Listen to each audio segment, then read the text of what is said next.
জনতা bank math solution 2017 AURC part 1। 2017 AURCতে 24টা অঙ্ক এসেছিল। তো এর মধ্যে আমরা 4টা পার্টে 4, 6, 24টা অঙ্ক সলভ করব।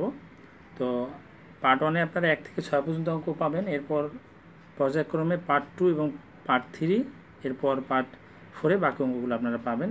তো আপনারা পরের অঙ্কগুলো পেতে চাইলে আপনারা সাবস্ক্রাইব করে আমাদের সাথেই থাকুন।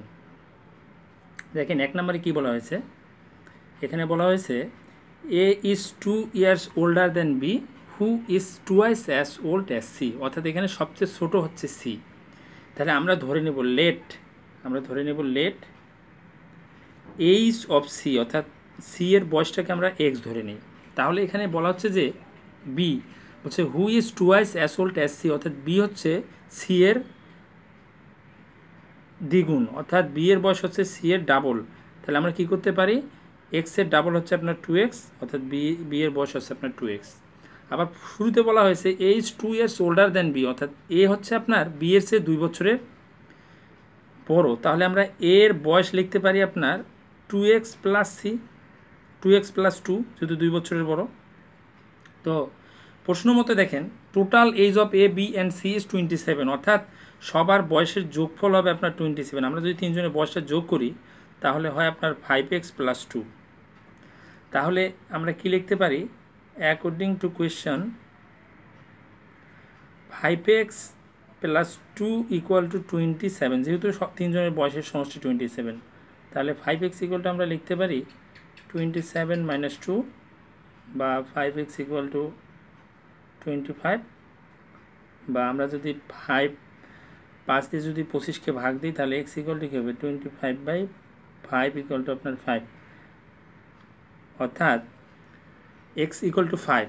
তাহলে আমাদের b এর বয়স কত হবে, b এর বয়স হবে আপনার, যেহেতু b এর বয়স হচ্ছে আপনার 2x, তাহলে 2x অর্থাৎ 2 ইন্টু x এর মান আমরা বসাই দেবো 5 সমান সমান 10 ইয়ার্স, অর্থাৎ b এর বয়স হচ্ছে আপনার 10 বছর। তাহলে আমাদের অ্যান্সার হবে অপশন ডি।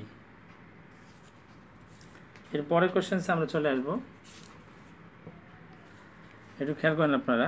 এখানে বিতে কি 2 নম্বরে কি বলা হয়েছে, বলছে a person crosses a 600 meters long street in 5 minutes. একজন ব্যক্তি 5 মিনিটে 600 মিটার একটা রাস্তা অতিক্রম করে। What is his speed in kilometers per hour. যেহেতু আমাদের অ্যান্সার কিলোমিটার পার আওয়ারে চেয়েছে, সুতরাং আমরা মিটারটাকে কিলোমিটার বানাবো আর মিনিটটাকে আওয়ার বানাবো। তাহলে এখানে আমরা কি করতে পারি, এখানে আমাদের কি দেওয়া আছে দেখেন, ডিস্টেন্স দেওয়া আছে ডি, ডিস্টেন্স ইকুয়ালটা আমাদের কি দেওয়া আছে 600 মিটার্স। এই মিটারটাকে আমাদের যদি আমরা কিলোমিটার যদি বানাই তাহলে আমাদের ভাগ করতে হবে আপনার 1000 দিয়ে। তো 1000 দিয়ে ভাগ করলে আপনার এটা কিলোমিটার হয়ে যাবে।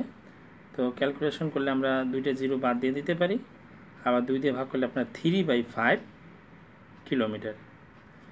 আর আমাদের টাইম কি হচ্ছে দেখেন, টাইম হচ্ছে আপনার 5 মিনিটস। 5 মিনিটস, মিনিটসকে যদি আমরা 5 মিনিটকে যদি আমরা ঘন্টায় পরিণত করি তাহলে কি হবে, 60 দিয়ে ভাগ দিতে হবে, 60 দিয়ে আমরা ভাগ দিলে আপনার আওয়ার হয়ে যাবে। তাহলে এখানে আপনার ভাগ করলে হয় 1/12 আওয়ার। আমাদের শেষে এখানে আপনার speed, what is his speed. আমরা জানি স্পিড ইকুয়াল টু আপনার ডিস্টেন্স বাই টাইম। তাহলে আমরা যদি এখানে মানগুলো বসিয়ে দিই, ডিস্টেন্স হচ্ছে আপনার 3/5 আর আপনার টাইম হচ্ছে 1/12। এটাকে নর্মালি আমরা লিখলে কী হবে 3/5 ইন্টু 12 উপরে নিচে 1 হবে। তো এখানে আমাদের ক্যালকুলেশন করলে 3 12 36/5, অর্থাৎ ভাগ করলে আপনার 5 7 35 7.2 কিলোমিটার পার আওয়ার। অর্থাৎ আমাদের অ্যান্সার অনুযায়ী কিলোমিটার পার আমাদের অ্যান্সার কিলোমিটার পার আওয়ার বের করতে হবে এবং 7.2 কিলোমিটার পার আওয়ার। সুতরাং আমাদের অ্যান্সার হবে আপনার বি। ওকে, এই সে বিষয়। এর পরেরটাতে আমরা যাব 3 নম্বরে। আপনারা খেয়াল করেন 3 নম্বর এখানে বলা হয়েছে find the area of right angle triangle whose hypotenuse is 10 centimetre and base 8 centimetre. এখানে আমরা আগে একটা সমকোণী ত্রিভুজ অঙ্কন করে রেখেছি। রাইট অ্যাঙ্গেল ট্রাইঅ্যাঙ্গেল দেখতে এরকম, এর একটা কোণ সমকোণ হবে। তো এখানে দেখেন আপনার হাইপোটেনিউস অর্থাৎ অতিভুজের মান দেওয়া আছে আপনার 10 সেন্টিমিটার। এবং বেস দেওয়া আছে 8 সেন্টিমিটার। আমাদেরকে বের করতে হবে আপনার এরিয়া। এরিয়া বের করতে হলে আমরা জানি যে সমকোণী ত্রিভুজের ক্ষেত্রফল হচ্ছে হাফ ইন্টু ভূমি ইন্টু উচ্চতা। এখানে উচ্চতা বা লম্ব আপনার বের করা নাই, আমাদের এটা বের করে ফেলতে হবে। এটা আমরা বের করতে চাইলে কী করব, অতিভুজের উপর স্কোয়ার দেব মাইনাস ভূমির উপর স্কোয়ার দিলে আমাদের হাইট বের হয়ে যাবে। অর্থাৎ এখানে 36 হয়, 36 ইকুয়াল টু 6 রুট ওভার 36 মানে হচ্ছে আপনার 6, অর্থাৎ এখানে হবে আপনার 6 সেন্টিমিটার। তাহলে আমাদের এরিয়া কী হবে, সমকোণী ত্রিভুজের area equal to half into base into hypotenuse, অর্থাৎ 8 ইন্টু 10। আমাদের যদি আমরা ক্যালকুলেশন করি তাহলে এখানে হবে আপনার হাফ ইন্টু বেস, এখানে আপনার যেহেতু 8 আছে আর হাইট আছে আপনার 6, এখানে 6 হবে। তাহলে এখানে 2 দিয়ে যদি 8কে আমরা ভাগ দিই তাহলে হয় 4 দুগুণ 8 4, 4 6 24। সুতরাং আমাদের কি হবে, আপনার এরিয়াটা আমার বের হয়ে গেল 24। এখানে আমাদের অপশনে এ নাম্বারে 24 আছে এবং আপনার একক ইউনিট হবে আপনার স্কোয়ার সেন্টিমিটার। সুতরাং আমাদের অ্যান্সার হবে আপনার এ। আমাদের সূত্রটা হচ্ছে area equal to half into base into height. তো এখানে আমরা যদি বেস দেখি, বেস 8 সেন্টিমিটার আর হাইট হচ্ছে আপনার 6 সেন্টিমিটার। সুতরাং আমাদের 8 আর 6 বসবে এবং হাফ গুণ হলে আমাদের 24 স্কোয়ার সেন্টিমিটার আসবে। এখানে পরের অঙ্কটাতে আমরা যদি একটু দেখি, এখানে খেয়াল করেন আপনার কী বলা হয়েছে। এখানে বলা হয়েছে যে in a sequence of 8 consecutive integers, মানে পূর্ণ সংখ্যার একটা ধারার মধ্যে how much greater is the sum of the last 4 integers than the sum of the first 4 integers. অর্থাৎ প্রথম 4টি পূর্ণ সংখ্যা এবং শেষের 4টি পূর্ণ সংখ্যা, 8টা সংখ্যার মধ্যে ধারাবাহিক, শেষের 4টি পূর্ণ সংখ্যা প্রথম 4টি পূর্ণ সংখ্যার চেয়ে কত বড় হবে এটা আমাদের বের করতে হবে। আমরা যদি ধরে নেই, আমরা 1 থেকেই ধরে নিলাম 1 2 3 4, এটা প্রথম 4টি ইন্টিজার্স ধারাবাহিক যেহেতু, তাহলে 4-এর পরে আপনার চলে আসবে 5 6 7 8।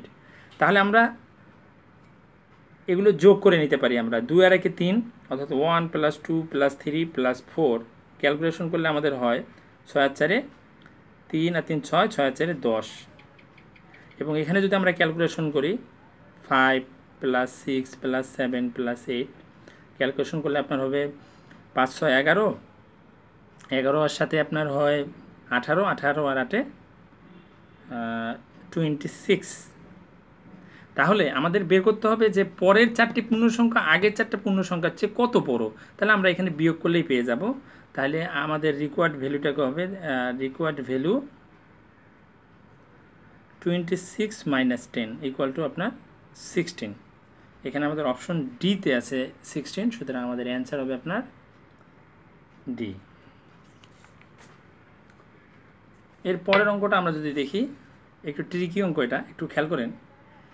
এখানে বলা হয়েছে x ইকুয়াল টু 8 সেন্টিমিটার, যদি f equal to x equal to যদি 80% হয়, অর্থাৎ 80% হয়, by what percent is x larger than x square, তাহলে x এর মানটা x স্কোয়ার চেয়ে কত পার্সেন্ট বড় হবে। তাহলে আমরা এখানে একটু দেখে নেই x ইকুয়াল টু কী দেওয়া আছে। x ইকুয়াল টু আপনার 80%। 80% মিনস আমরা লিখতে পারি কি 80/100, আর 80/100 মানে আমরা যদি 20 দিয়ে ভাগ দিই তাহলে হয় আপনার 4/5। এটা হচ্ছে আপনার x এর মান। তাহলে আমাদের x স্কোয়ারের ভ্যালুটা কী হয়, x স্কোয়ার ইকুয়াল টু 4/5 এর উপর আমরা স্কোয়ার বসাই দিতে পারি, ইকুয়াল টু তাহলে কী হবে আপনার 16/25। এখন আমাদেরকে একটু খেয়াল করলে আমরা দেখব যে এখানে বলাই হয়েছে যে x স্কোয়ার চেয়ে কত বড়। সুতরাং x বড় আর x স্কোয়ার ছোটো, এই দুটোর মধ্যে আমরা ডিফারেন্সটা বের করে নিই। তাহলে ডিফারেন্স যদি আমরা বের করে নিই, ডিফারেন্স ইকুয়ালটা আমরা কী লিখতে পারি, ডিফারেন্সটা হচ্ছে আপনার 4/5 - 16/25। এখানে 25 হচ্ছে আপনার এলসিএম লসাগু, তাহলে এখানে হয় 20 - 16, তাহলে এখানে আমরা পারবো 4/25। তো আমাদের এখানে বলা হয়েছে যে by what percent is x larger than x square, অর্থাৎ x স্কোয়ারের উপর ভিত্তি করে x কত বড় হবে। তাহলে আমাদের মানটা কত বড় এটা বের করার জন্য আমাদের এক্স স্কোয়ারের মানের উপর ভিত্তি করে আমাদের বের করতে হবে। তাহলে আমাদের অ্যান্সারটা হবে দেওয়ার পর রিকোয়ার্ড পার্সেন্টেজ ইকুয়াল টু আমরা বের যদি করতে চাই তাহলে আমাদের হবে কি, নিচে আপনার এক্স স্কোয়ারের ভ্যালুটা দিতে হবে, অর্থাৎ 16/25। আর কতটুকু বড় এক্স, সেটা হচ্ছে আপনার 4/25। আর এটাকে যদি আমরা পার্সেন্টেজ করে 100% করে ফেলি, তাহলে এটা ক্যালকুলেশন করলে আমরা একটু দেখি, খেয়াল করেন এখানে বিষয়টা। আমরা এখানে যদি একটু লিখে দিই 4/25 ইন্টু 25/16 ইন্টু 100%, ক্যালকুলেশন করলে আপনার 25 বাদ যায়, 4 দিয়ে এটাকে ভাগ করলে আপনার 4 4 16, 4 দিয়ে 100কে দিলে 25। সুতরাং আমাদের অ্যান্সার হবে আপনার 25%। অর্থাৎ এক্স হচ্ছে এক্স স্কোয়ারের চেয়ে এক্স স্কোয়ারের সাপেক্ষে 25% বড়। তাহলে আমাদের অ্যান্সার আছে অপশন সিতে, আমার অ্যান্সার হবে আপনার 25%। লাস্ট কোয়েশ্চেন্সটা আমরা একটু খেয়াল করি। এখানে একটা ধারা দেওয়া আছে, সিকোয়েন্স দেওয়া আছে। সেই সিকোয়েন্সটা যদি আমাদের লিখি তাহলে সিকোয়েন্সটা হচ্ছে আপনার এরকম 1, 1.5, 2.5, 4, ডট। এখানে বলা হয়েছে যে এই নেক্সট নাম্বারটা কত হবে, এখানে বলছে যে পরের নাম্বারটা কত হবে। আমরা যদি একটু ডিফারেন্সটা বের করি তাহলে দেখেন 1.5 থেকে 1 বাদ দিলে আপনার 0.5 হয়। অনুরূপভাবে আপনার 2.5 থেকে 1.5 বাদ দিলে আপনার হয় 1। এবার 4 থেকে যদি আমরা 2.5 বাদ দিই তাহলে 1.5। তাহলে আমরা কি দেখতেছি, 1-এর সাথে 1.5 যোগ করলে 1.5, আবার 1.5-এর সাথে 1 যোগ করলে 2.5, 2.5-এর সাথে 1.5 যোগ করলে 4 হয়। তাহলে বোঝা যাচ্ছে 0.5 করে বাড়তেছে। এখানে 0.5, 1, 1.5, সুতরাং এখানে হবে 2, এবং 4-এর সাথে 2 যোগ করলে আমাদের অ্যান্সার চলে আসবে। এই 4-এর সাথে যদি আমরা 2 যোগ করি তাহলে হয় আমাদের অ্যান্সার 6। সুতরাং আমাদের এখানকার অ্যান্সারটা হবে আপনার 6। দেয়ারফর আমার অ্যান্সার ইজ বি। তো এই পর্যন্ত আজকে থাকবে বন্ধুগণ। আপনাদের যদি আমার লেকচার ভালো লেগে থাকে তাহলে অবশ্যই আপনারা সাবস্ক্রাইব করবেন, যাতে করে আপনারা পরের পার্ট 1, পার্ট 2, পার্ট 3 এবং পার্ট 4-এ সম্পূর্ণ অঙ্কগুলো পান। এছাড়াও আরও অনেক এক্সাইটিং ভিডিও পাওয়ার জন্য আমাদের সাথেই থাকুন। আল্লাহ হাফেজ।